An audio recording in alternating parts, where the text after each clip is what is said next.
여러분은 스마트폰의 수많은 기능 중에서 주로 어떤 걸 사용하시나요?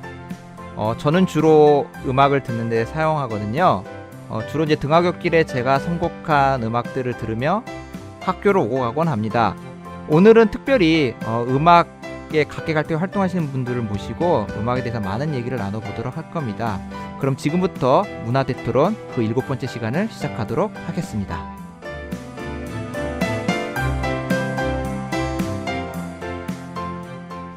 네, 문화대토론 7번째 시간이 시작되었습니다. 네, 안녕하십니까. 네, 최 작가입니다. 오늘은 음악에 대해서 얘기를 나눠볼 겁니다. 그래서 음악계에서 왕성한 활동을 하고 계시는 네 분을 어렵게 모셨습니다. 네, 한 분 한 분 소개시켜 드리도록 하겠습니다. 제가 앉아있는 자리에서 왼쪽부터 이렇게 차례로 오늘 자리해 주신 패널분들 소개 부탁드리겠습니다. 네. 네, 안녕하세요. 저는 밴드 코어 매거진에서 기타를 치고 있는 오이입니다. 아, 이거 어색해. 네, 안녕하세요. 저는 국악기 아쟁을 연주하고 있는 국악앙상블 현의 조보따리입니다. 반갑습니다. 네. 와. 네. 안녕하세요. 저는 성악을 계속 하다가 때려치고 뮤지컬로 전향한 정식기입니다. 와. 안녕하세요. 저는 인디 음악을 하고 있는 일리아입니다. 네, 간략하게 이제 자신의 소개만 했잖아요. 그러면 이번에 일리아 씨부터 해서 자기가 현재 어떤 활동을 하고 있는지에 대해서 간략히 소개해 주시면 고맙겠습니다. 네. 저는 작곡도 하고요. 작사도 하고 노래도 하고 뭐 학생을 가르치기도 하고요. 네. 그렇게 활동을 하고 아니, 좀 있습니다. 구체적으로 해주세요. 네. 구체적으로 어떤 거? 구체적으로 본인의 구체적인 뭐 활동곡, 활동 뭐 분야 뭐 이런. 왜 이러세요? 네, 아시잖아요. 네. 네, 정식희 분부터 해주시면 안 될까요? 제가 그럼 먼저 하겠습니다. 저는요.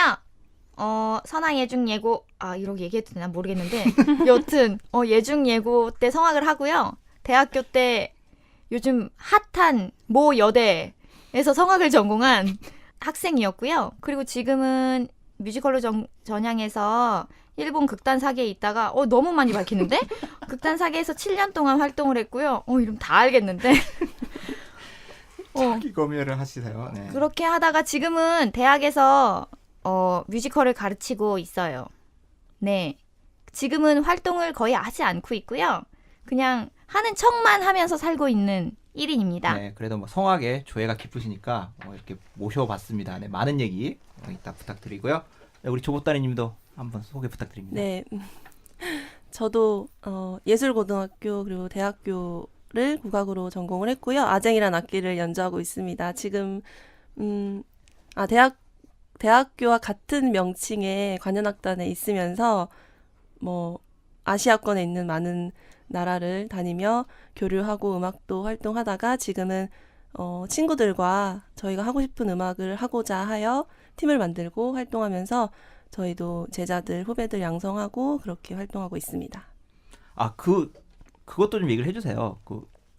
네. 분야, 악기 같은 거 있잖아요. 네. 네. 아쟁을 하고 있고요. 네. 해금과 많이 헷갈려 하시는 아쟁을 네, 하고 제가 많이 헷갈려 네. 있었죠. 네. 그렇습니다. 네, 이따 그거 많이 얘기 부탁드리고요. 네, 우리 오이님도 소개 부탁드리겠습니다. 네. 네, 저는 99년부터 밴드 코어 매거진을 하고 있고요. 코어 매거진은 99년에 쌈지 사운드 페스티벌 숨은 곳으로 데뷔를 했다가 이후에 뭐 서태지 컴퍼니 소속 아티스트로 활동을 하고 그 이후에 뭐 일본하고 미국에서 공연도 하고 한국에서 락 페스티벌들 참여하면서 지금까지 열심히 활동을 하고 있습니다. 그리고 저 개인적으로는 밴드 활동 외에 영화음악 쪽에서도 활동을 하고 있고요. 그래서 작년에 밀정 엔딩 테마 작업하고 뭐 그렇게 재밌게 살고 있어요. 네. 문콘에서도 독립영화 한번 했는데 결국 개봉도 못했고 저 밖에서 웃고 있는 사람이 있는데 네, 일단 많은 얘기 부탁드리겠습니다. 오늘 이렇게 이제 네 분을 모셨는데요. 다 왜 음악 얘는 안 물어봐요? 맞아. 그럼 우리 죄송합니다. 네, 우리 일리아님 잠깐 놓쳤어요. 네, 서운해하지 마시고, 네, 아닙니다. 준비되셨죠? 네, 네, 자기소개 준비됐습니다. 부탁드리겠습니다. 네. 네, 저는 13년도에 아이원이라는 곡으로 일단 뭐 데뷔를 했고요. 그 뒤로 드라마 응급남녀와 내겐 너무 사랑스러운 그녀 OST로도 조금 활동을 했었고, 지금은 거의 주로 하고 있는 게 이제 학생을 가르치는 일을 하고 있죠. 네, 그리고 좀 개인적으로도 작업을 하고 있고요. 네, 그렇습니다. 아, 네. 알겠습니다. 오늘 이렇게 음악 활동을 하시는 이제 네 분을 모셨는데요. 이제 아까 들으시면 알겠지만 뭐 음악을 한다는 공통점이 있지만 이렇게 분야가 이렇게 많이 다릅니다. 그래서 뭐 오이님과 이렇게 일리아님도 같은 인디라고는 하지만 한 분은 약간 신스팝 계열 제가 좀 조사해봤거든요. 그쪽에서 활동하고 계시고 여기는 약간 발라드 계열 이렇게 활동하시고 그다음에 조보따르님은 국악, 그다음 우리 쯔영시키는 뭐 이제 성악가 그거 더불어 이제 뮤지컬 이렇게 활동하고 계시는데 그래서 오늘은 이렇게 다양한 음악 분야에 대해서 서로가 서로를 좀 알아가고 뭐 서로에 대한 뭐 경험담, 에피소드, 그다음에 뭐 개성, 매력 이런 걸 얘기를 나눠보면 좀 재밌을 시간일 것 같아요. 그래서 먼저 가볍게 너무 지금 분위기가 좀 딱딱하고 처지고 이랬으니까 먼저 자기 그 활동 분야에 대한 뭐 소개나 PR과 더불어서 사람들이 대중들이 내 분야에 대해서 뭐 좀 잘못 알고 있다라든지 뭐 아니면 본인이 겪었던 약간 자기 전공과 관련해서 황당한 뭐 일들 이런 거에 대해서 혹시 생각나는 게 있으면 한번 얘기를 나눠보는 시간을 좀 가졌으면 해요. 그래서 이건 어느 분부터 먼저 하면 좋을까요? 성악을 한다고 무조건 뚱뚱하진 않습니다. 네, 그래요. 그러면 또 우리 쯔영시키님께서 먼저 한번 얘기를 나눠보도록 하겠습니다. 그게 다인데? 아니야, 그게 다인데? 아니야. 오페라를 하고 성악을 한다고 해서 너무 건장하거나 그렇지 않습니다. 그렇다고 해서 제가 그렇게 마른 편은 아니지만 그렇다고 해서 씨름 선수 같지도 않습니다. 근데 대부분이 근데 좀 그러신 분들이 그렇지 않습니다. 근데 대부분이 다 그렇지 않습니다. 알겠습니다. 네, 뭐 여러분들 뭐 파리넬리 이런 뭐 보시면 네, 다 그렇게 뚱뚱한 분들은 아니신 걸로. 네. 혹시 뭐 다른 분들 뭐 조보따리님이나 일리아님이나 오이님 혹시 뭐 본인이 활동하면서 뭐 이렇게 겪었던 저는 네. 아까도 말씀드렸지만 아쟁이랑 해금을 되게 헷갈려 하세요. 죄송합니다. 네. 근데 저는 처음부터 아쟁을 알았거든요. 그래서 제가 아쟁을 시작한 이유도 사실 좀 꽂힌 게 있어서 아쟁이란 악기에 그렇게 시작을 했는데 왜 사람들이 헷갈려 하는지 너무 이상했었어요, 저는. 그래서 제가 인터넷에 그때가 한 15년 전? 지금부터? 네. 그 정도쯤에 쳐봤는데 아쟁을 쳤는데 해금 사진이 나오더라고요. 그리고 또 무슨 여행 다큐멘터리 이런 거에서 윤도현 씨가 나레이션을 했던 걸로 기억을 하는데 뭐 어느 아시아권 길거리에서 연주하는 거리의 악사를 보고 우리나라 아쟁과 비슷한 악기를 연주하는 거리의 악사라고 말을 했는데 그게 해금류의 네. 악기였어요. 그러니까 그런 좀 언론과 우리가 좀 쉽게 접할 수 있는 매체들이 잘못된 정보를 공개를 하는 바람에 이런 사태가 일어났구나. 뭐 그런 생각을 많이 했는데 지금은 오히려 어린 친구들이 국악 교육이 제대로 좀 정착이 돼서 더 잘 알더라고요.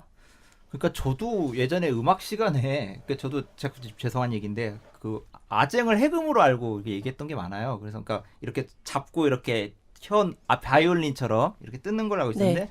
알고 봤더니 아쟁이 이런 가야금이나 검은 것처럼 되게 크더라고요. 이렇게 제일 해갖고. 커요. 제일 크고 네. 우리나라에서 가장 네. 저음부에 속하는 악기고 근데 공통점이 있어요. 둘 다 차련악기라는 공통점이 있어서 많이 헷갈려 하시는 것 같아요.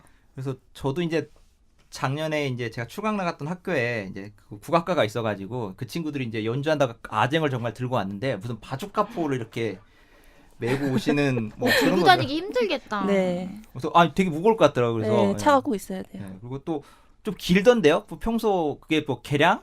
네. 네, 그래서 또 막 되게 길고 막 그래서 이제 헷갈리지 않는. 네, 그랬는데 전혀 아마, 다르게 생겼습니다. 네, 그래도 아마 듣고 계신 많은 분들이 또 어쨌든 좀 아쟁과 해금 헷갈리지 않을까 이렇게 생각하게 됩니다. 혹시 오이님께서도 혹시 뭐 활동하시면서 이런 뭐 겪었던 일들 뭐 있을까요?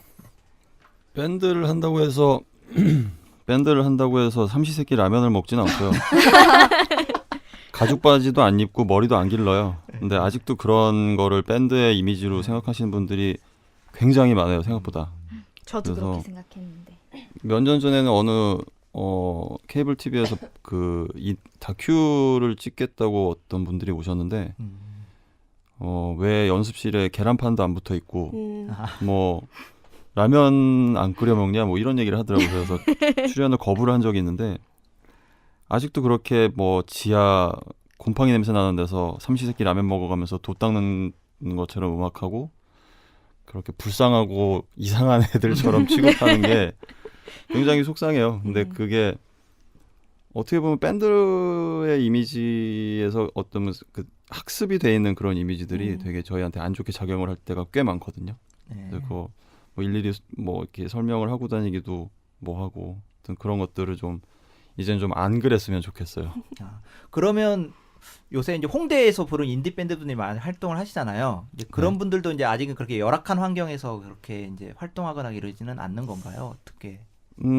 그거는 사람마다 다르겠죠. 네. 물론 열악하게 활동을 하고 있는 친구들도 예전이나 지금이나 있을 수 있고 그렇지만 그게 전체적으로 그렇게 되진 않거든요. 예전에도 그랬고 예전에도 부유하게 음악을 하는 애들은 그냥 그렇게 했었고 그건 사람마다 그냥 케이스 바이 케이스지 뭐 꼭 음악을 하면 배가 고프고 막 배고파야 되는 게 음악인의 숙명이고 그런 거는 좀 이제는 시대착오적인 발상이 아닌가 합니다. 10년 역사의 전통과 자부심, 대한민국 문화의 미래를 밝히고 창의 인재가 자라는 곳, 동국대학교 영상대학원 문화콘텐츠학과에서 콘텐츠 한국의 중심이 되십시오. 어느덧 10년이 되었습니다. 그리고 이제 100년을 향해 갑니다.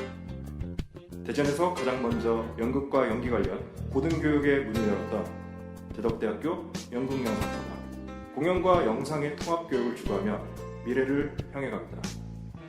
감동과 즐거움, 슬픔과 설렘을 만드는 문화 콘텐츠 창작의 산실이 되겠습니다. 대덕대학교 연극영상과.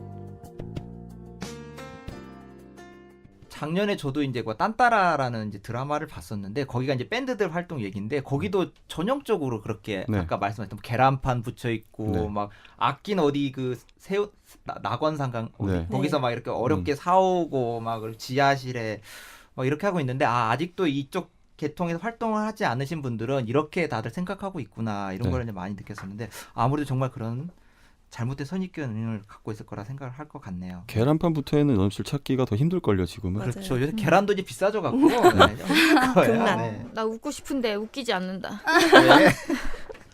우리 일리아님께서는 어떤? 네.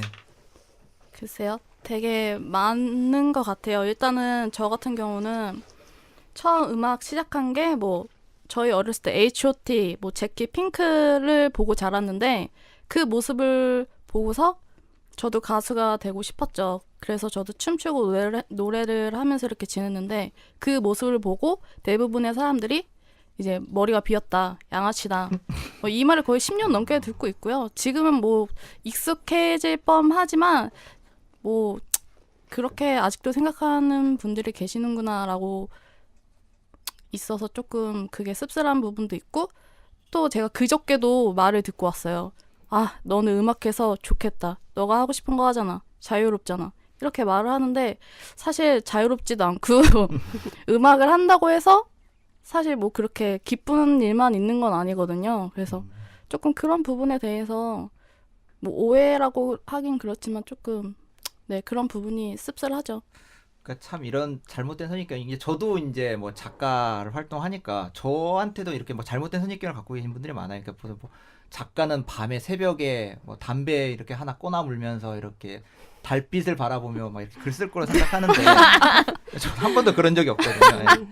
저도 밤에 글 써본 적은 딱 한 번밖에 없고요. 나머지는 다 주로 이제 낮에 약간 공무원처럼 9시 출근이 아니죠. 등교해서 뭐 6시 하교할 때까지 뭐 이렇게 낮에 주로 글 쓰고 저는 뭐 이제 담배도 안 피고 해서 주로 이제 뭐 이렇게 뭐 커피 마시면서 이렇게 하고 있는데 다들 약간 그렇게 뭐 소설가들이라면 뭐 그렇게 알고 있는 경향이 많은데 저도 그래서 그런 거 설명할 때마다 되게 힘들었어요. 아, 성급한 일반화의 오류다. 다 그렇게 활동하는 건 아니다. 뭐 이렇게 하는데 아무래도 이제 잘 모르시는 분들은 아마 그런 선입견을 갖고 이제 재단을 하시는 경우가 있지 않을까 이렇게 싶어요. 그리고 오늘 이렇게 이제 네 분이 모이셨는데 다들 이제 서로의 분야에 대해서도 좀 다들 처음이신 분들도 되게 많을 것 같아요. 그래서 제가 이렇게 또 질문을 던지는 것보다 여기 계신 분들 좀 자유롭게 서로의 분야 오늘 사실 좀 처음 만나시거나 이렇게 생소하신 분들도 되게 많잖아요. 그래서 오늘은 조금 저는 조금 마당새 입장으로 좀 넓게 서로 이렇게 조금 뭐 미팅 주선자까지는 아니지만 네, 뭐 좀 자유롭게 얘기를 좀 할 수 있는 그런 시간이 있었으면 좋겠어요. 그래서 혹시 서로가 서로에게 서로에 대해서 궁금했던 점이나 뭐 이런 거에 대해서 한번 얘기를 나눠봤으면 좋겠거든요. 여기 질문 있습니다. 정식히 질문 있습니다. 네, 해보십시오. 네. 저는 조보따리님께 질문을 하나 드리고 싶은데요.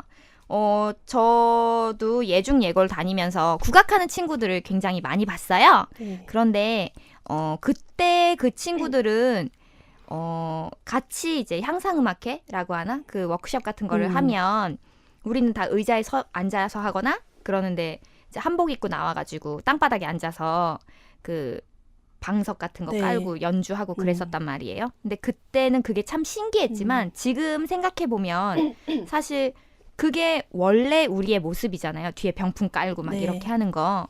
근데 요즘에는 뭐 관현악단 막 이렇게 만들면서 뭐 악보 기보 같은 경우도 그 속된 말로 이제 콩나물 대가리라 그러죠. 오선보에 이제 그려져 있는 악보로 보고 그래서 약간 서양 음악의 국악이 좀 맞춰져 가는 것 같은 느낌이 적지 않아 있어요. 그게 장점이면 뭐 장점이라고 치면 이제 서양 음악에 너무 많이 노출되어 있는 우리로서는 그게 훨씬 더 쉽게 다가갈 수도 있겠지만 어떻게 한편으로 봤을 때 가까운 일본과 비교하면 조금 전통이 무너지는 것이 아닐까라는 그런 조금 걱정도 있거든요. 네. 국악인으로서 그걸 어떻게 생각하시는지 궁금합니다. 되게 그러니까 정통 국악을 하는 전공자들한테 좀 많이 생각을 하게 하는 부분이고 민감할 수도 있는 부분이긴 해요. 근데 쉽게 표현하면 고등학교 때까지는 입시곡이라고 하는 거예요. 전통을 하는 게. 그래서 그 친구들은 그때 전통을 배우고 이제 그걸로 실력 향상을 하기 위해 노력을 하는 건데 대학을 가면 막상 하는 게 그것들도 하지만 그 외에 이제 좀 더 발전된 걸 배운다고 하는 것이 이제 창작곡을 통해서 그들이 필드에 나갔을 때 할 수 있는 음악을 이제 여러 가지 부분에서 다양하게 자기가 이끌고 나갈 수 있게 견해를 넓혀주는 거라고 저는 생각하는데 제가 나온 학교는 그런 창작곡을 유난히 많이 하는 학교였어요. 근데 저는 제 개인적인 견해는 저도 전통이 더 좋다고 생각을 해요. 개인적으로. 그리고 매력이 있거든요. 근데 솔직히 일반 사람들이 처음 접하기 너무 어렵고 재미가 없고 그래서 요즘에 많이 창작이 되긴 하는데 저도 제가 사실 선호하는 음악은 전통을 기반으로 한 창작곡이에요. 예를 들면 뭐 판소리 뭐 그런 선율을 가지고 연주를 병합해서 새로운 어떤 콘텐츠 창작물을 만드는 걸 좋아하는데 그 이전에 조금 굉장히 막 이상한 길로 빠져가지고 했던 음악들이 있는데 그런 걸 대표적으로 얘기하자면 제 생각에는 기존에 있는 클래식이나 가요 같은 거를 커버해서 하는 경우는 저도 완전 비추. 캐논 같은 거 네. 연주하는 그런 거요? 그러니까 국악기로 사실 서양 음악을 이길 수는 없다고 생각을 해요. 저는 그 선율을 따라가기에는 차라리 우리의 것을 살려서 창작하는 것이 훨씬 더 유리한데 한참 그런 게 유행일 때가 있었어요. 숙명여대 가야금. 맞아요. 네, 뭐 그때 캐논을 엄청 많이 들었던 것 같아요. 예, 캐논 같은 그걸 거. 시작으로 좀 그런 게 유행이 많이 했는데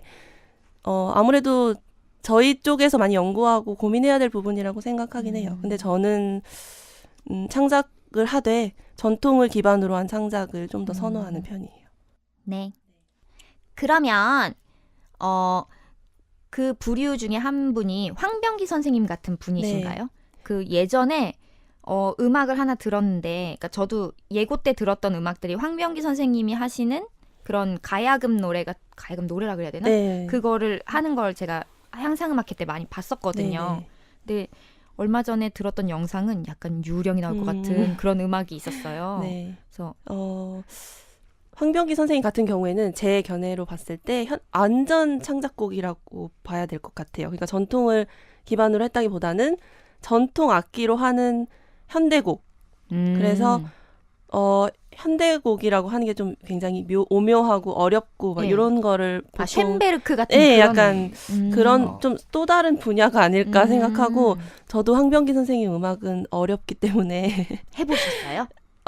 제가 가야금이 아니라서 해보진 않았지만 많이 들어봤는데 저도 공감하기 힘들었어요. 그래서 전통을 기반으로 한다기보다는 전통적인 악기를 가지고 하는 창작곡이라고 봐야 될 것 같아요. 그럼 대표적인 예가 뭐가 있을까요? 이런 부류의 음악이요? 아니면은 전통을 기반으로 한 창작곡? 요즘 나온 음악 중에 좀 많이 아시는 게 프로젝트 락이라는 그 퓨전 팀이에요. 밴드랑 국악이 같이 가는데 거기에 난감하네라는 노래가 있어요. 근데 난감하네. 네, 맞아요. 근데 그 노래인데 그게 이제 그 수군가 내용을 가지고 만든 노래예요. 그래서 중간에 안일이라고 말하는 거 있잖아요. 판소리 할 때. 네. 그런 것도 들어가고 그게 이제 수군가 내용을 가지고 만든 곡인 거죠. 그런 창작곡을 좀 선호하는 편이에요. 그러면 그 팝핀 하시는 분, 아내분. 박예리 선생님. 네, 네. 박예리 씨. 네. 그분이 네. 하는 게 그런 건가요? 그렇죠. 그런 거라고 봐야죠. 뭐 쑥대머리라는 노래가 있어요. 박예리 씨가 한 노래 중에 네. 그게 원래는 네. 그 노래가 그 재즈 밴드 화전몽 밴드라는 밴드가 있는데 그분이 피부과 한의사세요. 한의사인데 그분이랑 작업을 저도 했었는데 그분이 그런 류의 노래를 많이 만들더라고요. 뭐 쑥대머리도 그렇고 무슨 그거 되게 재밌던데. 좀 네, 네, 맞아요. 그 판소리를 가지고 만든 노래 뭐 그런 것들 보통 예로 들 수 있죠. 그렇군요. 네. 순간 똑똑해졌습니다. 저도 오이님한테 이제 궁금한 게 하나 있는데요. 네.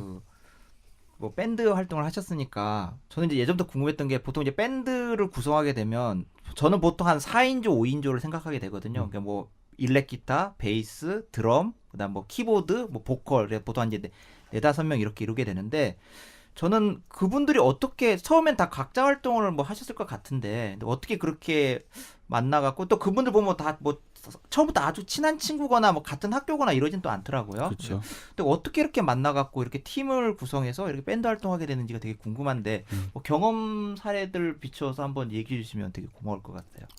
여기서도 이제 그 우리가 학습된 이미지를 먼저 얘기를 하자면 네. 영화에서 보면 전봇대에 뭘 붙이잖아요. 네. 구인 광고. 그런 거는 정말 90년대나 있었고 지금은 그러니까 이게 나누는 게 맞는 건지 모르겠는데 그 프로 뮤지션들 같은 경우는 그렇게 공고를 내지는 않아요. 보통은 소개로. 그렇죠. 씬이 좀 좁다 보니까 그리고 대부분 연주자들 다 알거든요. 뭐 건반에서 뭐 누가 있고 뭐 기타에서 누가 있고 또 어느 밴드에서 깨져서 누가 놀고 있다더라 이런 정보들이 다 있어요. 그래서 대부분은 소개로 받는 경우가 많고 또 아마추어 밴드들 같은 경우에는 그 사이트가 있는데 중고 악기 거래 사이트에 구인 광고란이 있어요. 거기서 저는 이런 음악을 하고 싶은데 뭐 밴드를 모집합니다. 뭐 이런 것들도 많이 올라오더라고요. 그렇게 여러 가지 방법들이 있습니다. 혹시 뭐 이것도 되게 상투적인 건데 드라마에서 많이 나온 장면인데 뭐 이렇게 홍대 어떤 뭐 카페에서 이렇게 막 연주를 쫙 하고 있는데 막 그 밴드를 모집할 리더가 음악을 듣고 자네 나랑 같이 뭐 해볼 생각 없나 약간 뭐 좀 그런 건데 그런 케이스도 많이 있나요? 이렇게 뭐라 그러지? 뭐 길거리 캐스팅 비슷한 건데 뭐 이렇게 저는 몇 번 있었어요.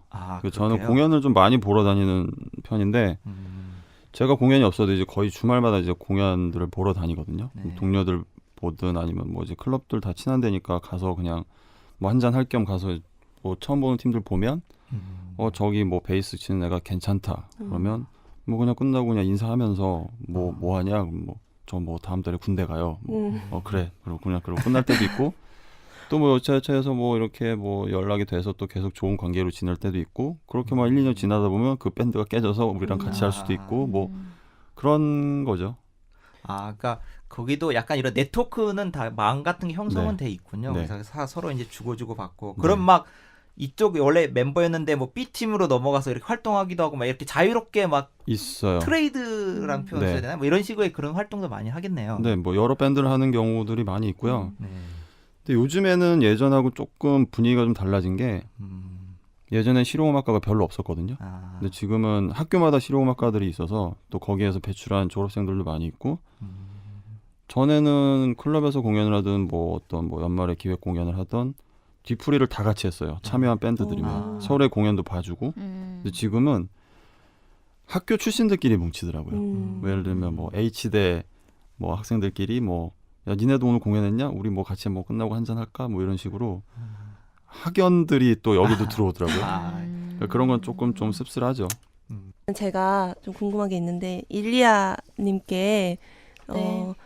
OST 작업 몇 번 하셨다고 하셨잖아요. 네네. 와 연예인이다. 왜 그러세요? 제가 OST를 되게 즐겨 듣고 좋아하는 편이어서 그 유명한 가수들이나 뭐 스타들 외에 좀 OST를 통해서 뜨는 그런 인디 가수들도 많이 있어서 그런 쪽에 관심이 많아서 그런 분들은 어떻게 이제 일리아 씨도 그렇고 어떻게 루트가 어떻게 연락이 돼서 OST 작업을 하고 뭐 그 이후에 이제 OST 작업이 끝난 후에는 이제 뭐 이건 너무 민감한 부분일 수 있지만 페이 같은 것도 일괄적으로 들어오는지 아니면 한 번에 이렇게 네. 네, 되는지 그런 것도 좀 궁금해요. 이가 궁금하다. 글쎄요. 저는 그 OST의 기점이 약간 백지영 씨를 중심으로 두고 그 전후라고 조금 저는 생각이 드는데 그 전에는 사실 조금 무명의 학생들이나 아마추어 가수들이 아마 OST를 많이 작업을 했던 걸로 알고 있어요. 그러니까 뭐 보컬 같은 경우는요. 근데 그때는 저희 이제 선배들 말을 들어보면 거의 일단 무보수죠. 무보수고 그때는 사실 뭐 드라마 OST의 그런 소비가 많이 되지 않았었기 때문에 일단은 뭐 무보수로 갔던 걸로 알고 있고 그다음에 백지영 씨가 사랑 안에였나요? 그거를 기점으로 조금 그런 발라드 가수들 그리고 태연 씨 같은 아이돌 가수까지 조금 거기에 조금 OST 시장에 편입이 되어 있는데 그들이 들어가고 난 후부터는 사실 저희 같이 이런 무명의 친구들은 이제 거의 뭐 진입을 못할 정도가 돼버렸고 일단 저 같은 경우는 사실 어디부터 얘기를 해야 되지? 그 제가 작곡을 처음 배울 때 그 음악 감독 김태성 음악 감독님이라고 계세요. 그러니까 영화 음악 하시고 네. 간간히 이제 드라마를 하셨던 분인데 제가 뭐 우연히 작곡 수업을 처음 들었는데 그 분이 이제 김태성 감독님이셨어요. 그래서 그때 제가 이제 영화 음악이랑 드라마 OST에 대해서 배우게 되었고 관심을 갖게 되었죠. 그 다음에 제 이제 앨범이 나와서 선생님 한 번만 들어주세요라고 했는데 이제 선생님이 조금 자기 개인적으로 마음에 드셨던 거죠. 그래서 드셔서 자기가 이제 드라마를 하는데 거기에 이제 오프닝 타이틀이라고 하죠. 그리고 OST 같은 경우는 3분짜리 노래도 있지만 이제 드라마 중간중간에 나오는 몇 초짜리도 되게 굉장히 많아요. 그래서 그 부분에 대해서 좀 해보지 않겠느냐 해서 이제 은근 남녀의 그런 오프닝 타이틀을 작업을 하게 됐고 이제 그거를 하고 나서 그 다음에 SBS에서 내겐 너무 사랑스러운 그녀라는 게 있었는데 그건 이제 다른 저는 이제 보지 못했던 음악 감독님이 하셨던 건데 이제 김태성 감독님께서 그냥 추천을 해주셔가지고 그러니까 그분한테 추천을 한 게 아니라 그 음악 감독님의 이제 어시 하셨던 분한테 이제 추천이 돼서 같이 녹음을 하게 됐죠. 그러니까 어떻게 보면 운이 되게 저는 좋았던 거죠. 근데 그리고 뭐 페이에 관한 거는 사실 그거는 음악 감독 마음인 걸로 알고 있어요. 저는 사실 근데 조금 저는 받았어요? 네, 그러니까 저는 사실 갈 때 차비만 줘도 나는 그쵸. 되게 감사하다라는 것도 있었고 일단은 저는 방송에 제 노래가 나온 적이 없었기 때문에 이제 뭐 정말 그 내겐 너무 사랑스러운 그녀 같은 경우는 SBS 큰 방송국이잖아요. 네. 거기에 드라마에 내 목소리가 나온다는 것만으로도 굉장히 영광이어서 이제 되게 기쁜 마음으로 갔는데 생각보다 돈을 좀 많이 제가 한 거에 비해서 조금 많이 받았어요. 저는 사실 그래서 정말 녹음도 1시간 정도밖에 안 했는데 네 조금 많이 받았죠. 그래서 굉장히 기쁜 마음으로 그래서 집에 페이가 돌아갔죠. 만족할 만한 수준이었는지 그게 이제 사람마다 다를 거지만 저희 약간 조금 언더에서 하는 친구들은 네. 되게 귀한 귀한 돈이었죠. 그 정도면. 네. 그리고 한 번 이렇게 방송용 쪽으로 인맥이 닿으면 이렇게 더 넓어질 수 있는 기회가 있겠네요. 그렇긴 하겠지만 일단은 음악하는 친구들이 너무 많아서 그러니까 그 이제 뭐 여담이지만 음악 감독님들한테 찾아오는 그런 아이돌 가수들이 굉장히 많대요. 아이돌이요? 네, 왜냐면 OST가 워낙 아, 거의 뭐 인기를 많이 얻고 있기 때문에 이제 찾아오는 이제 정말 최고의 아이돌들도 굉장히 많고, 네, 그러니까 네, 저희가 더 들어갈 구멍이 없죠. 아, 저도 궁금한 게 하나 있는데 그러면 그런 앨범 작업할 때 본인 이름 같은 게 이제 실리나요? 어떻게 되죠? 저는 안 실렸어요. 안 실렸어요?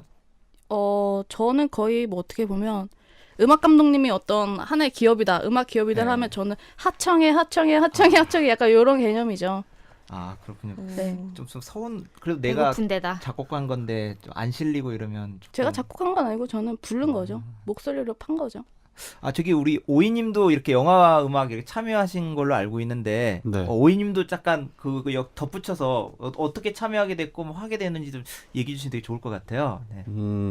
저는 사실 밴드 음악에 집중만 했기 때문에 외부 음악을 전혀 안 했었어요. 네. 제가 그러니까 밴드 리더로서 외부 작업을 시작을 하게 되면 다른 멤버들도 그걸 할 거고 그러면 밴드가 좀 흔들릴 것 같아서 10년 넘게 외부 작업을 안 했었는데 네.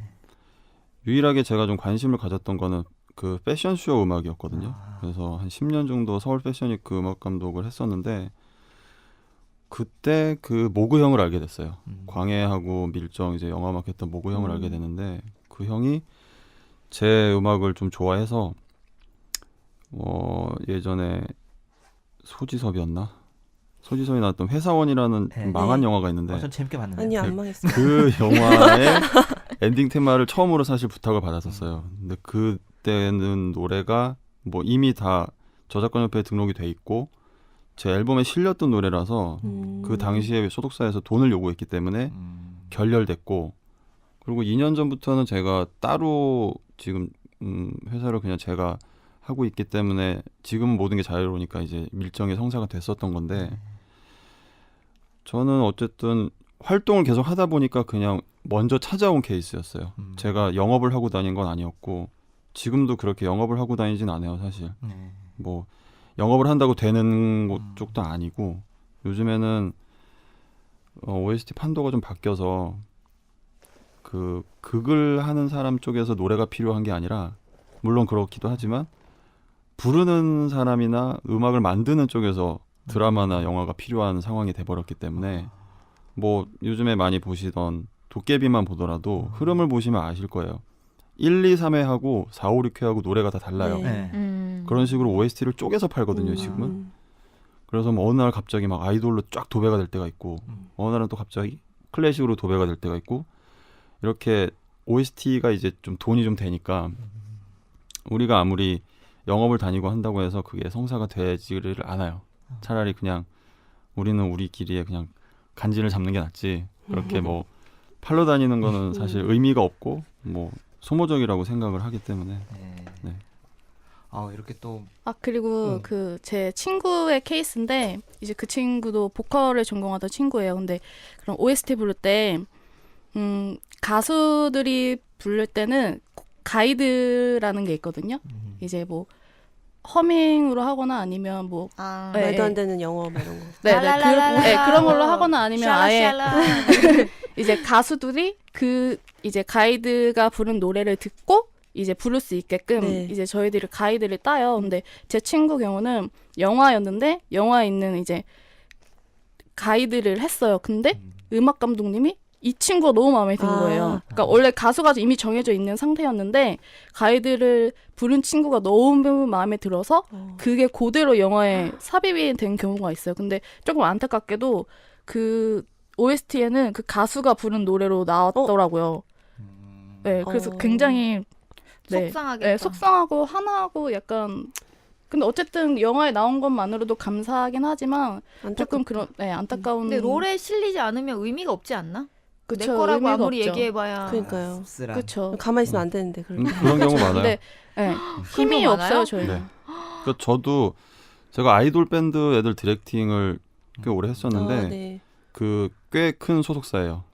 되게 뭐 걸그룹 유명한 팀도 있고 알 것 뭐 같아요. 소속사도 있고 연기자도 있고 한 네. 되게 큰 회사인데 그 회사에서 대표가 그러더라고요. 그러니까 우리 애들 이제 밴드 애들 내년에 데뷔해야 되는데 애들이랑 곡 작업 좀 같이 좀 해다오. 그래서 뭐 그럼 좋지. 그래서 곡 작업을 몇 번 했는데 그게 작사 작곡이 다 애들 이름으로 올라간다 그러더라고요. 어머머머. 그래서 아, 그만뒀거든요, 그냥. 이런 잘하셨네요. 더러운. 아, 저는 맞아요. 그렇게는 안 합니다. 그래서. 그럼요. 할 필요가 없죠.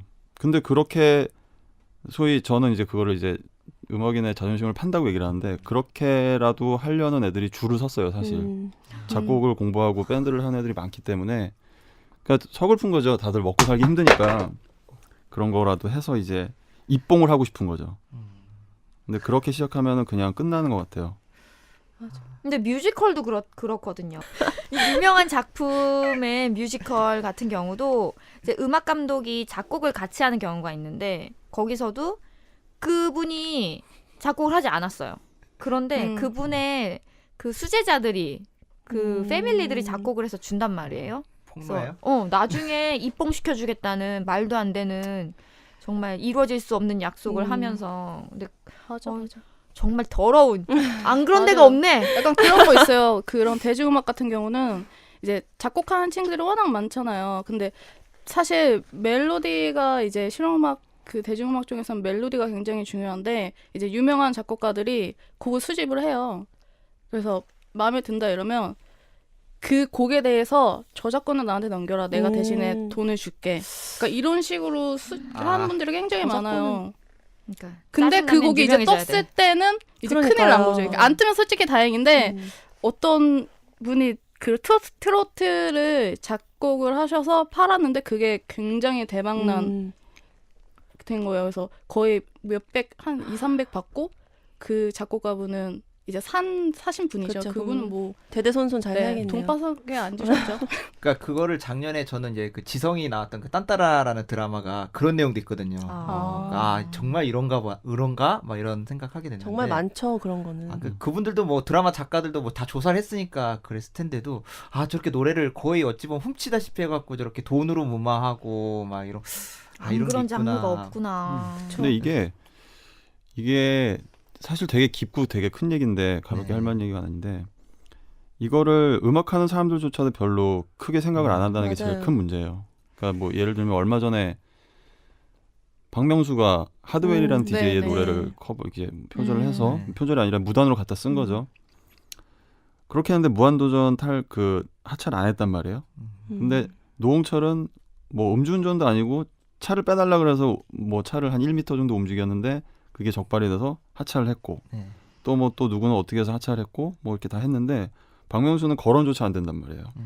이거 외국에서 굉장히 큰 문제거든요. 남의 음악을 맞아요. 무단으로 쓴다는 거는. 근데 한국에서는 뮤지션들도 그렇고 일반 대중들도 그렇고 거기에 대해서 별로 크게 생각을 안 해요. 그래서 그게 참 뿌리 깊은 문제인 것 같아요. 이거는 분위기 자체가 바뀌지 않으면 모든 것들이 해결이 안 될 것 같은. 갑자기 저작권 인식을 새롭게 하자라는 아주 무겁게 얘기가 흘러가는 게 같는데 결국엔 다 통하는 얘기예요, 진짜. 네, 이게 뭐 모든 콘텐츠를 제작하는 분야에서는 다 해당되는 얘기일 것 같습니다. 근데 그럼에도 불구하고 데뷔하고 싶은 마음이 훨씬 더 크니까 그쵸. 사실. 근데 그건 뭐 말릴 수는 없고 뭐 당하면 짜증나. 씁쓸하니까. 저 분위기 좀 또 바- 슬퍼지네. 자, 이제 밝은 얘기로 넘어갈까요? 자, 오늘 모이신 분들이 뭐 아까 뭐 제가 뭐 인디 음악 하셨고 뭐 국악 하셨고 뭐 성악 하셨고 뭐 이렇게 좀 얘기했지만 또 그 안에서도 다 좀 세부 분야가 있잖아요. 그래서 그 나름 그 분야, 그러니까 뭐 같은 인디 음악에서도 뭐 지금 뭐 오이님 하신 분 아까 뭐 신스팝이라 제가 소개를 했는데 그 분야라든지 뭐 조보따레님도 뭐 아쟁, 성악은 파트가 있나요? 성악은 뭐 보이스 칼라로 네. 뭐 베이스, 테너 뭐 이런 식으로 나눠지지만 네. 크게 뭐 오페라를 하는 부류와 네. 이제 독일 리트라 그러죠. 가곡, 깐소네 이런 거를 부르는 약간 가곡류를 중심으로 그쵸. 하는 사람들이 있고 요즘에는 이제 파페라라 그러죠. 그렇죠. 네. 그래가지고 약간 크로스오버를 하는 사람. 네. 근데 사실 초창기에는 크로스오버 하는 사람들을 배신자, 이단아, 뭐 가론 유다와 같은 네. 뭐 이렇게 치부했는데 사실은 그들 때문에 클래식이 사랑을 받게 됐고 요즘에 팬텀싱어라는 프로그램 있잖아요. 네. 그것 같은 경우도 사실 주옥 같은 클래식 노래들을 이제 편곡을 통해서 멋있게 바꾸기도 하고 물론 그 심사위원들은 별로 마음에 들지 않지만 그리고 이제 성악가들이 사실 먹고 살기가 정말 너무 힘들어요. 사실 제 친구들도 외국에서 박사까지 하고 왔는데도 사실 자리가 없다라고 얘기를 하죠. 학교 강의 자리 하나 없어서 그리고 무대가 없어서 물론 아주 부자 부인과 아니면 아주 부자 남편을 만나서 정말 자선 사업하듯이 음악회를 하지 않는 한 그게 사실 쉽지 않고 뭐 국제 콩쿠르 1등을 했다고 해서 돌아왔을 때 1년 먹고 산다 그러더라고요. 그래서 뭐 여튼 뭐 그건 그렇고 파페라 뭐 요런 부류들이 그래서 있겠죠. 그래서 그럼에도 불구하고 내가 이 분야를 하게 된 뭐 이유, 뭐 개성, 어필, 매력 같은 거 어필을 한번 저는 그거 좀 사실 하고 싶거든요. 네. 초등학교 때 제가 사립초등학교를 다녔는데요. 그 학교에서 이제 나가는 동요대회가 있었어요. 네. 그래서 그 동요대회 나간 친구들이 되게 멋져 보이는 거예요. 어린 마음에. 그래서 그냥 나갔거든요. 근데 그 다른 친구들은 선생님이 있었고 전 선생님이 없었어요. 근데 제가 1등을 했어요. 전 제가 천재인 줄 알았어요. 그래서 예중을 갔어요. 예중을 갔는데 30명이 성악가였는데 제가 25등을 했어요. 그래서 정말 처절했지만 근데 이제 고등학교 가면서 이제 여자들 변성기가 있거든요. 그래서 변성기 지나면서 노래의 좀 참맛 이런 게 느껴지더라고요. 그리고 약간 그 사람의 목소리가 굉장히 매력적이에요. 악기를 통해서 하는 그런 소리들도 굉장히 좋지만 사람의 목소리로 전달되는 그런 힘이 네, 있거든요. 맞아요. 그래서 그런 거에 좀 매료돼서 하다가 아 이렇게 해서는 먹고 살기 힘들겠다 싶어서 뮤지컬로 전향을 했는데 이제 일본에서는 잘 먹고 살았어요. 근데 한국에 오니까 우선 연예인들이 워낙 잘 나가고 내가 아이돌이 아닌 이상 밥벌이하기 쉽지 않고 그래서 지금은 가르치고 있네요. 왜 이렇게 또 분위기가 다시 왜 우울해졌나요? 이게 아니었잖아 이게. 그런데 재밌어요. 음. 네, 재밌어요. 역시 사람의 목소리가 그쵸. 좀 매력적인 것 같아요. 맞아요. 어떤 맞아요. 칼라든. 내 몸이 악기라는 거에 대한 매력이 굉장히 커요. 그래서 뭐 네 바이올린은 집 한 채 값이니? 야, 내 바이올린은 내 인생 값이야. 뭐 이런 약간 그런 좀 자부심? 말도 안 맞아요. 되는 자부심 자부심? 있죠. 네, 그런 게 있죠.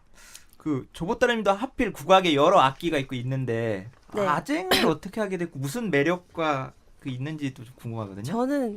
저 원래 어릴 때는 피아노를 네. 10년 가까이 쳤어요. 저도 피아노 피아니스트가 돼 있을 줄 알았어요. 그때는. 그리고 좀 부모님 영향으로 막 부모님이 음악을 하시진 않지만 이것저것 이렇게 시켜주셨는데 제가 좋아하니까 그래 너는 예술 쪽으로 가야겠다라는 미래는 있었지만 국악을 하게 된 것은 피아노를 어느 정도 치고 좀 제가 좋아하고 잘 따르던 선생님이 이제 연대 음대를 나오셨는데 그분이 아까 이제 정식기가 말씀하신 것처럼 신랑이 서울대 치대를 나와서 본인이 이제 뭘 자유롭게 하기 굉장히 좋은 취미로 음악을 네, 취미로 할 수 있는 사람. 그런 상황이었어요. 그래서 본인이 굳이 이제 이걸 안 해도 충분히 행복하게 살 수 있었고 또 거기에다가 본인의 미래를 그때부터 이제 교육자보다는 더 공부를 하고 싶다. 자기가 더 열심히 더 미래를 개척하고 싶다. 이런 마인드로 바뀌셔가지고 그분이 그만두시면서 다른 분들한테 배웠는데 흥미가 떨어지더라고요. 그래서 저는 그분이랑 맞았나 봐요. 그래서 피아노를 그만두고 모든 예술 쪽 그 장르를 다 그만두고 한 1년 반 동안 쉬면서 엄마가 먼저 제의를 하셨어요. 국악을 해보는 게 어떻겠냐고. 그래서 엄마는 해금을 하기를 원하셨고 저는 되게 제가 가볍지 않아. 네. 맞아요. 저는 아쟁을 하겠다고 했는데 아쟁을 왜 하겠다고 했냐면 중3 때 같아요. 정확히 기억은 안 나는데 중학교 때 음악 시간에 보통 그때 당시에 아쟁을 잘 몰랐고 보통 음악 시간에 국악기를 알려주면 사물놀이랑 가야금 그다음에 대금피리 뭐 요 정도? 그 정도만 이렇게 알려주고 악기 소리 들려주고 그랬는데 이상하게 그 선생님이 아쟁 악기 소리를 들려줬어요. 국악 전공이었던 게야. 아니 그건 아니셨던 것 같은데 저도 아직 신기해요. 그래서 그 소리를 듣고 제가 좀 저음 소리를 좋아하는데 그 소리에 빠진 거예요. 그래서 이 악기 되게 소리 좋다. 그리고 좀 특이하다. 그러니까 희소성 있는 가치를 좀 제가 느끼고 근데 그런 걸 좀 좋아해요. 그래서 원래 바이올린을 배울 계기가 있었는데 그때도 비올라를 배우고 싶었는데 비올라를 가르쳐준 선생님을 구하기가 힘들었어요. 그래서 어쩔 수 없이 그냥 바이올린 해라 해서 바이올린도 했었고 뭐 이랬는데 바이올린 소리보다는 비올라 소리나 첼로 소리를 좋아했고 지금도 회금 피리보다 아쟁, 검은고 이 저음 낮은 소리를 좋아해요. 근데 나중에 제가 입시 논술 준비하면서 들은 얘기인데 사람이 자기 목소리 톤의 소리를 좋아한대요. 그래서 그런지 저는 진짜 그 말에 동의하는 게 피아노 칠 때도 저음부에서 치는 거 되게 좋아했었고 지금도 아쟁 소리를 좋아하는 이유도 그건데 아쟁은 일단 소리를 들어보시면 딱 다들 좋아하세요. 그러니까 소리를 처음 듣는 분들 특히 그 민소각 전통 소리를 했을 때 이거 뭐냐고 되게 신기해하시고 되게 좋다고 하시면서 저도 말씀하신 것처럼 목소리가 굉장히 좋은 악기라고 생각하는데 아쟁이 사람 목소리 같아요. 그래서 뭔가 이렇게 연주를 하면 이거 사람이 우는 소리 같다. 이렇게 뭐 하늘 품고 소리를 하는 것 같다라는 첼로 그런- 같은 약간 그런 네, 느낌인가 맞아요. 보다. 약간 그런 비슷한 맥락인데 우리나라 그 정서가 좀 옛날부터 한스럽다 뭐 이런 한이 많이 담겨 있는 그런 음악이 많잖아요. 그런 한을 많이 담고 있는 악기가 아쟁이라서 좀 사람들이 처음 듣는 분들은 되게 좋아하세요. 그리고 제가 아직까지도 아쟁에 질리지 않는 이유는 제가 아쟁 소리를 너무 좋아해요. 그리고 좀 우리 계통에서는 아쟁 연주자들이 자기 악기에 대한 자부심이 가장 강해요. 좀 신기하게도 아쟁 소리 진짜 좋다고 자기네들이 막 얘기하고 다니는데 뭐 상대방이 공감을 하던 말던 그냥 자기들은 아쟁이 정말 좋다고 나는 아쟁이 정말 좋다고 이렇게 얘기하고 다닌다고 하더라고요. 그래서 주변 분들이 아쟁이 유난히 그 부심이 좀 세다고 네. 보컬들도 그래요. 악기보다 보컬들이 자기 애가 강하죠. 그래서 우리 뮤지컬 같은 거 이제 나도 음악 감독하러 가면 나는 보이스를 키워달라고 자꾸 그러는데 거기서 라이브 밴드가 있을 경우에 밴드 사운드를 키워야 된다고 이걸 이 공간을 다 채운 건 밴드라고 아니라고 배우가 보컬이 소리가 주인공이야. 나와야지. 그래도 목소리가 들려야 될 텐데. 그러니까 그쵸. 그런데 약간 그 밸런스를 맞추는 데 있어서 약간 그 밴드 쪽 지휘자 사람하고 안 맞게 되더라고요. 약간 그런 게 있었어.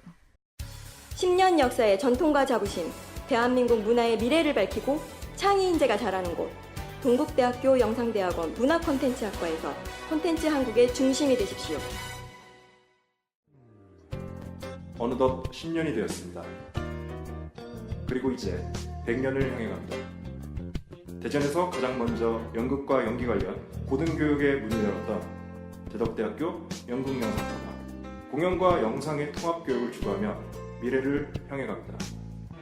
감동과 즐거움, 슬픔과 설렘을 만드는 문화 콘텐츠 창작의 산실이 되겠습니다. 대덕대학교 연극영상과. 저기 그 오이님도 제가 이거 좀 조사를 해봤는데 저도 이제 그 조사 되게 많이 하시나 봐. 되게 많이 해오셨어요. 했어요. 이게 해야 돼요. 이거 보여주고 싶다. 아니, 언젠간 보이는 보이는 걸로 한번 해줘.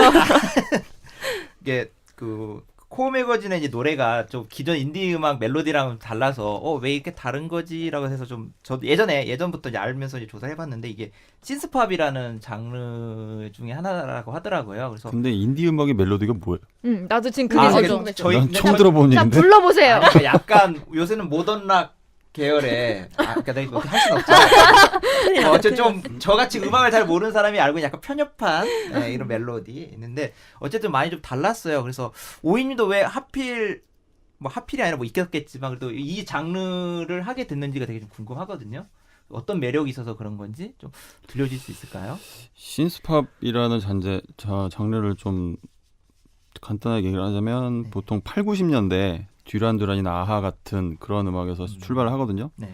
우리가 이미 익숙하게 들어왔던 음악들인데 이런 음악은 항상 우리 곁에 있었어요. 근데 이게 비트가 좀 세지면 좀 댄스 음악 같고 좀 느려지면 또 약간 뭐 앰비언트 같고 뭐 이런 식인데 저는 사실 인디라는 표현을 별로 안 좋아하기 때문에 그냥 언더그라운드라고 할게요. 언더그라운드에서는 굉장히 유행을 많이 타거든요. 뭐 해외에서 어떤 음악이 유행을 하면 그런 밴드가 쫙 생겼다가 또 2, 3년 지나면 다 없어지고 막 이런 게 있었는데 신스팝은 예전부터 지금까지 유행을 별로 안 탔어요. 메이저에서건 언더에서건.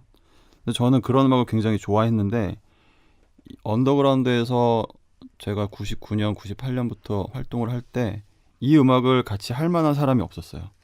별로 안 좋아했어요, 사람들이.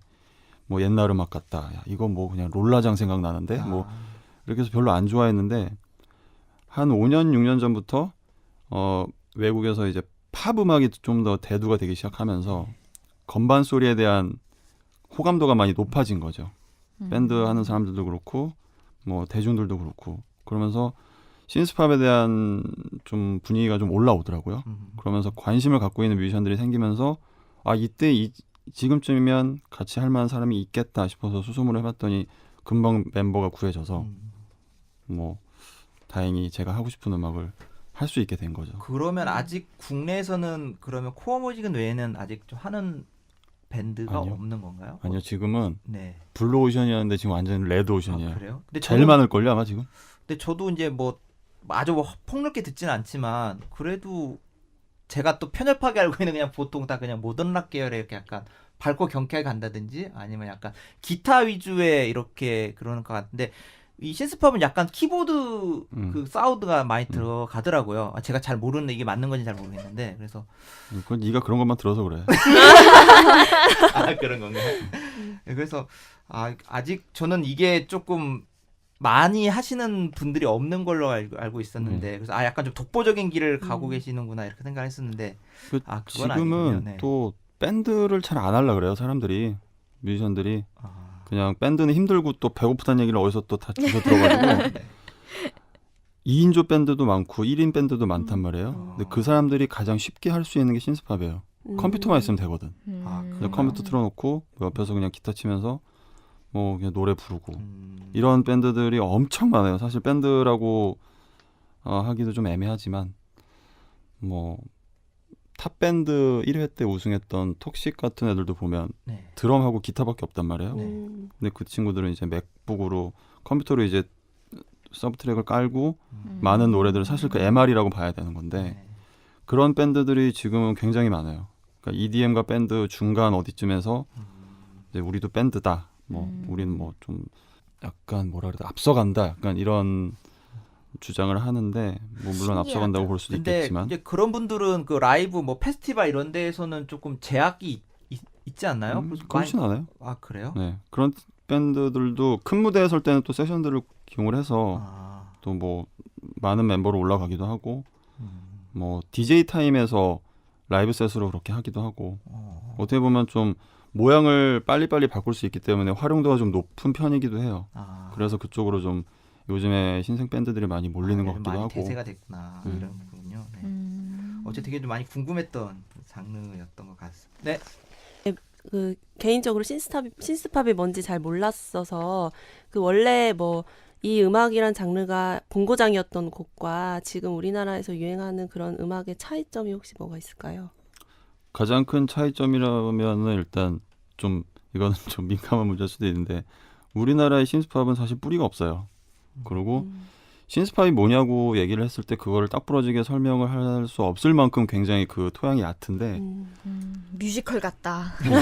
건반이 신디사이저가 들어가면 다 신스팝이야? 이렇게 물어보면 사실 딱 부러지게 얘기를 할 수 있는 사람이 몇 없을 거예요. 근데 저는 신스팝을 한국형 신스팝을 누구로 보냐면 윤상하고 유희열을 보거든요. 근데 그분들은 신디사이저에 대해서 굉장히 연구를 많이 했고 네. 물론 뭐 토이의 대표곡들은 다 이제 뭐 김현우의 노래라든지 뭐 이런 걸로 돼 있지만 공연을 가서 보거나 그분들의 이제 그 타이틀곡이 아니었던 이제 소위 말하는 깔리는 곡들을 들어보면 굉장히 고급스러운 신스팝들이라는 생각이 저는 들어요. 근데 해외 신스팝들은 들어보면 80년대 거를 듣거나 지금 거를 듣거나 그렇게 크게 차이가 없어요. 그냥 음질의 차이 정도?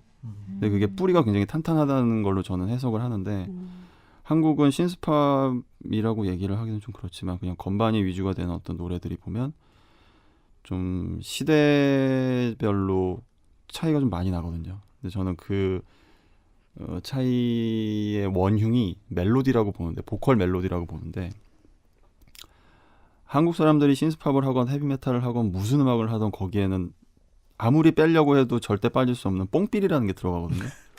근데 한국 사람들은 일본 음악은 안 그래요. 근데 일본 음악은 그러니까 안 그렇다는 이유는 일본 사람들도 그 약간 그 뽕기가 좀 있잖아요. 그거를 걷어내려고 그렇게 노력을 하지 않아요. 그렇기 때문에 J-락이나 J-팝이 그렇게 오리지널리티가 있고 좀 색깔이 진한 거고. 근데 한국 사람들은 뽕삐를 촌스럽다고 생각을 하기 때문에 맞아. 걷어낼 수 없는 그 본연의 감성을 자꾸 걷어내다 보니까 이두저도 아닌 게 된단 말이에요.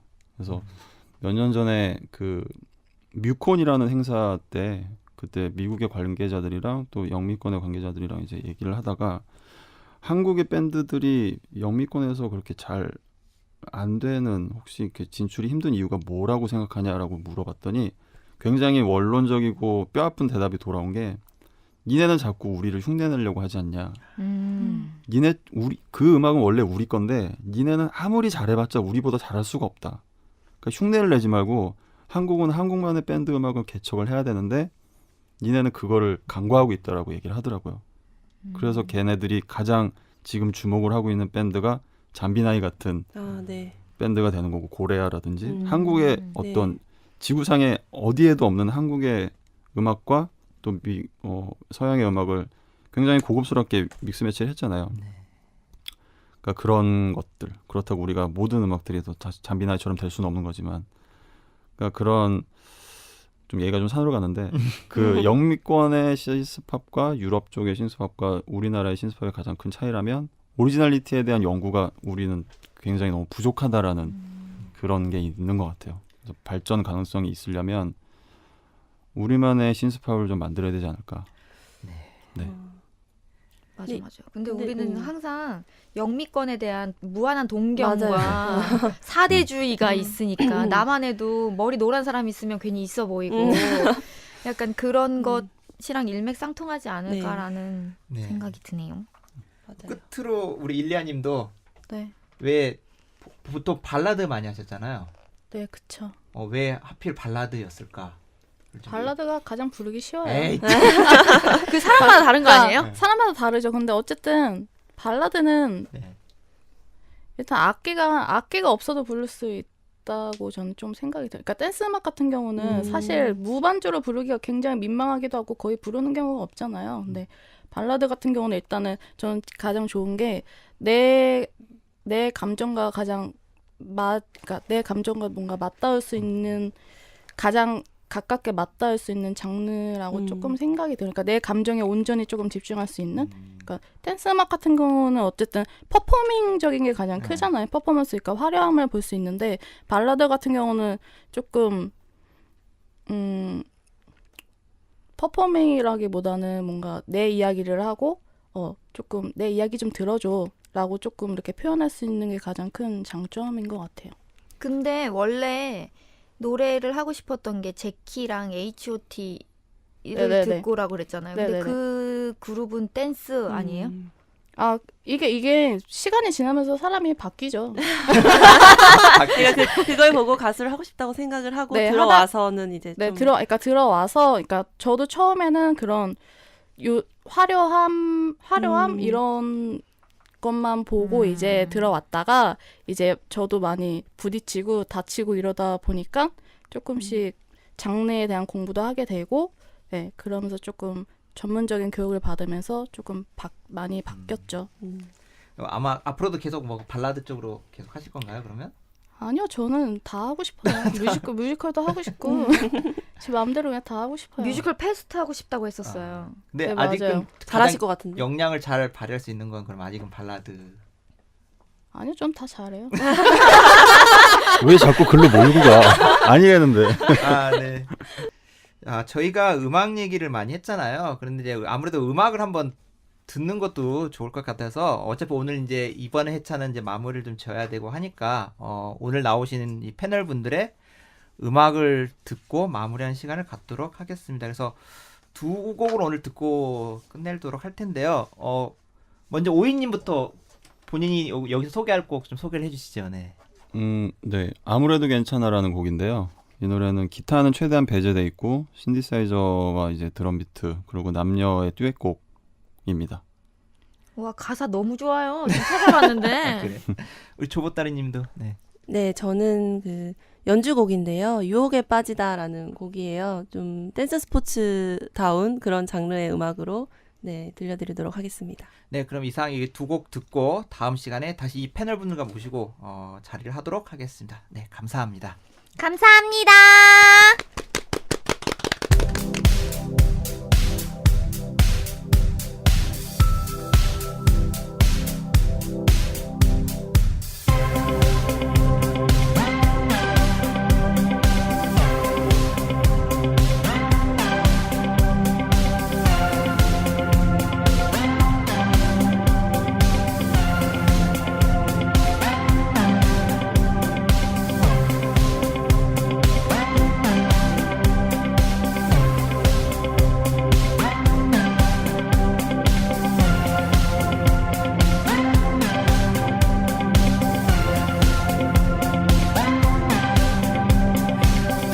따뜻하기보단 따가운 한여름에 타는 햇살 같은 널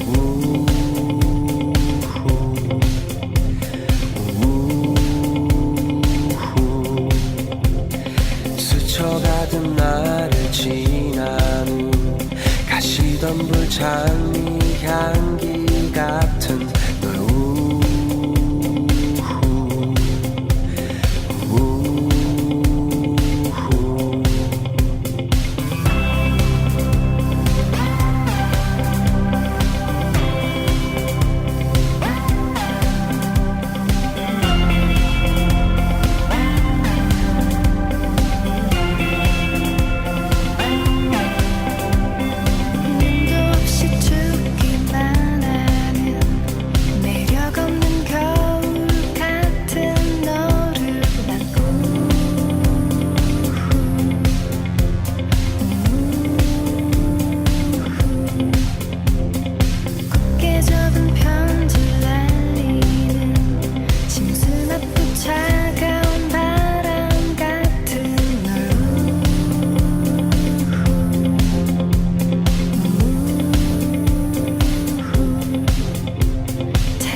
고독사. 네, 안녕하십니까, 최 작가입니다. 오늘은 혼자 이렇게 진행을 하게 되었습니다. 오늘 소개해드릴 내용은요, 도깨비 마지막 얘기를 좀 해볼까 합니다. 그래서 오늘은 도깨비와, 또 이게 도깨비 쓴 작가가 이제 김웅숙 작가님이신데, 그 작가님이 이제 작년에 또 집필해서 방영된 태양의 후예, 이게 이제 비슷한 점들이 되게 많습니다. 그래서 과연 태양의 후예와 도깨비를 이제 같이 비교해 보면서, 이게 과연 김웅숙 작가의 아니란 자기 복제인가, 아니면 작가님만의 새로운 스타일, 장르를 개척하는 것인가에 대해서 얘기를 드려볼까 합니다. 그럼 먼저 첫 번째로 인물에 대해서 한번 얘기를 나눠보도록 할게요. 네, 먼저 이제 남성 캐릭터와 여성 캐릭터, 뭐 남자 주연, 여자 주연이 되겠죠. 이 두 캐릭터에 대해서 얘기를 나눠보도록 할 텐데요. 먼저 남자 주연은 태양의 후예나 도깨비나 모두 대단한 능력자로 나온다라는 게 뭐 공통점이라 할 수 있습니다. 근데 뭐 태양의 후예를 보신 분들은 뭐 그냥 군인인데 뭐 얼마나 대단한 능력자인가요? 뭐 이렇게 얘기할 수도 있겠지만, 제가 보기에도 우리나라 아무래도 뭐 특전사 출신들의 뭐 무술이나 뭐 능력이나 이런 걸 전 높이 평가하고 있지만, 그래도 그 태양의 후예 속의 드라마에 뭐 유시진 대위만큼 그렇게 대단한 실력과 또 외모와 뭐 따뜻한 배려심과 멘트까지 뭐 다 갖출 수 있는 특전사 분들이 계시는가, 이거에 대해서는 한번 의심을 해볼 필요가 있습니다. 그래서 일단 뭐 도깨비는 뭐 당연히 대단하게 뭐 시공간도 초월하고, 뭐 올해 900살도 살고 각종 마술도 부리고 뭐 이렇기 때문에 능력자인 건 다 아실 텐데요. 어쨌든 이 두 드라마의 공통점은 모두 남자 주인공은 대단한 능력자다, 이렇게 좀 쉽게 이건 알 수가 있을 것 같습니다. 그리고 여자 주인공도 공통점이 있는데요. 이제 태양의 후예에서는 송혜교 씨가 맡았고요. 도깨비에서는 이제 김고은 씨가 이제 맡았는데, 둘 다 이제 당차고 좀 천연스럽게 말을 잘하는 뭐 씩씩한 인물이다, 이렇게 볼 수가 있겠습니다.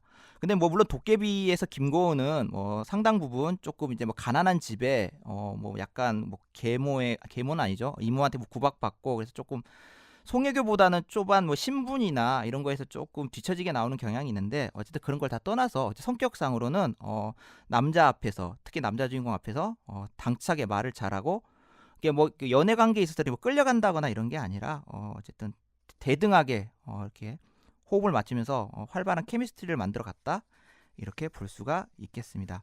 그리고 또 하나는 이제 그 남자 주인공들을 따르는 이제 남자 캐릭터들이 등장하게 되는데요.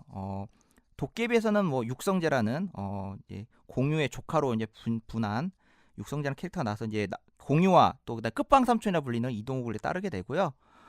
태양의 후예에서는 이제 김민석이라는 어린 하사가 나오는데, 역시 송중기와 진구를 이렇게 따르는 그런 충실한 부하로 이렇게 나오게 됩니다. 그래서 이런 인물들에서 이런 공통점을 볼 수가 있는데요.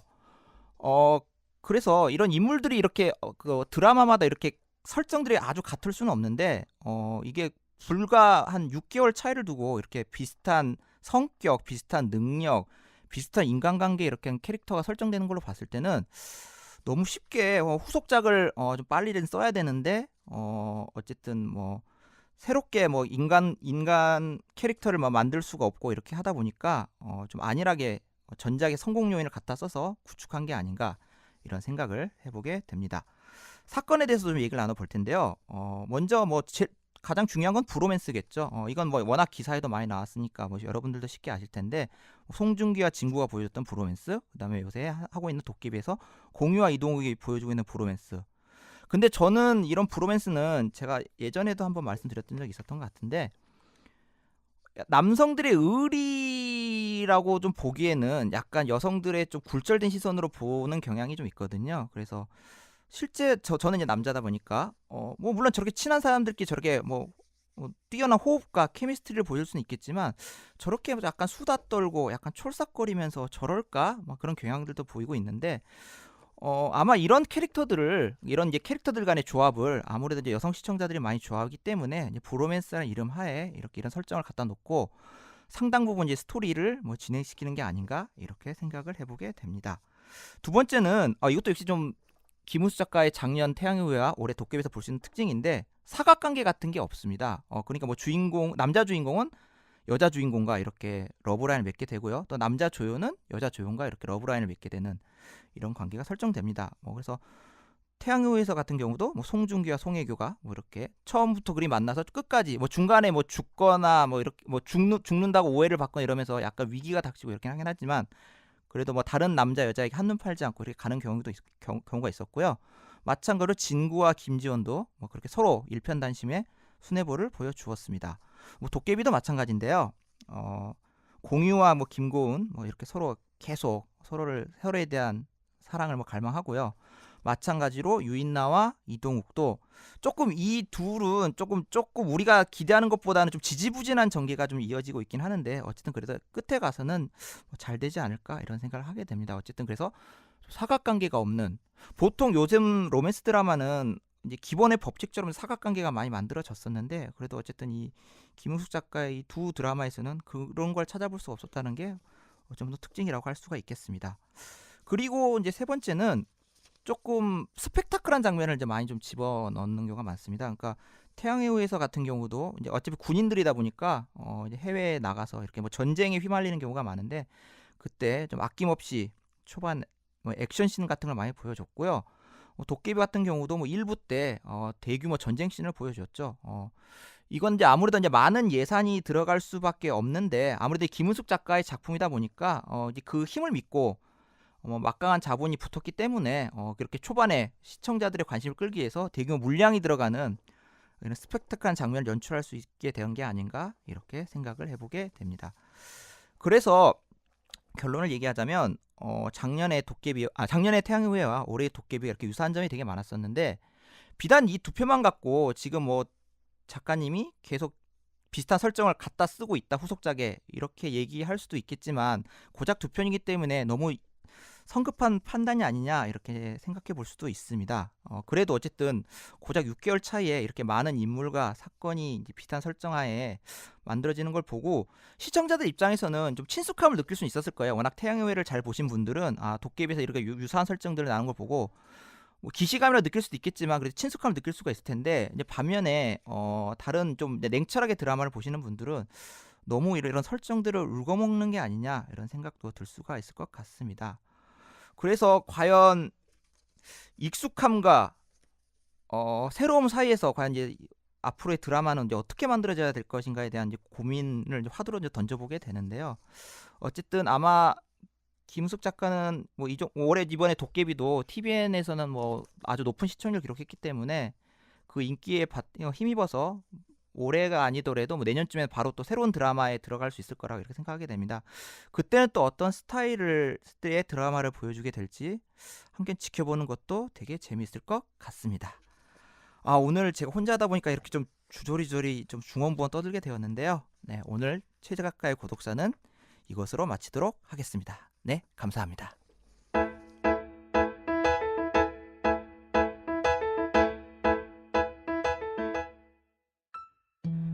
옥덕이 음악을 즐기는 방법. 음악은 추억을 싣고. 게임이 특정 나이대의 여가 문화로서 기억된다면 음악은 대개 특별한 순간의 감정을 떠올리게 해주는 매개체가 되지. 어떤 음악을 듣다 보면 문득 실현의 노래, 합격의 노래 등등의 경험이 모두 한 번쯤은 있을 거야. 옥덕의 경우에는 god의 예전 노래들을 들으면 친구들과 경쟁적으로 만들던 종이필동, 이름표 같은 수제 굿즈들과 3355 모여 육아일기나 음방을 보던 모습들이 떠오른다거나 SG 워너비의 예전 노래들을 들으면 쉬는 시간마다 서로의 신청곡을 들려듣던, 그래서 잠자던 아이들도 자기가 좋아하는 가수의 노래가 나와 벌떡 일어나던 교실의 풍경이 선명하게 그려지지. 한 번은 이런 일도 있었어.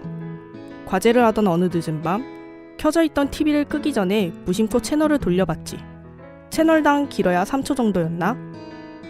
그런데 어느 연예정보 프로그램에서 가수 K1이 어디선가 들어본 것 같지만 자기 노래는 아닌 귀를 확 사로잡는 묘한 노래를 부르고 있는 거야. 그리고 곧이어 등장한 유영석 씨가 K1이 부른 노래의 원곡자의 숨겨진 명곡이라며 피아노 연주를 들려줬어. 난생 처음 듣는 단아한 멜로디에 붙들려버렸지. 두 노래의 주인공은 머지않아 화려한 CG와 함께 밝혀졌어. 바로 가왕 조용필 님이었던 것. 케윌이 불렀던 고추 잠자리와 유영석 씨가 연주해 주었던 이젠 그랬으면 좋겠네는 내 음악 덕생을 통째로 흔들어 놓은 중요한 곡이 되었지. 아직도 이 두 노래를 들으면 그때의 놀라움이 떠오르니 말이야. 이처럼 음악은 멜로디를 통해 우리 인생에서 특별했던 감정을 머릿속에 각인시켜주는 마법 같은 존재인 것 같아. 우리 삶의 특별한 곡과 특별한 순간을 이 기회에 한 번쯤 정리해 본다면 앨범을 만드는 것과 같은 효과가 있지 않을까? 이상 옥덕이 음악을 즐기는 방법, 음악은 추억을 싣고 였습니다. 문화대토론 이번 7번째 시간에는 음악계에서 각계각대에서 활동하고 계시는 네 분의 패널들 모시고 많은 음악에 대한 얘기들을 나눴습니다. 다음 이 시간에도 계속 이어지게 될 거고요. 프로그램에 함께 참여하신 분들 소개해드리도록 하겠습니다. PD의 최경, 작가의 이종훈, 이용옥, 기술의 이보강, 김황재, 김지훈, 음악의 조우리, 홍보의 박지영, 그리고 진행의 저 최작가였습니다. 그럼 다음 시간에 뵙도록 하겠습니다. 감사합니다.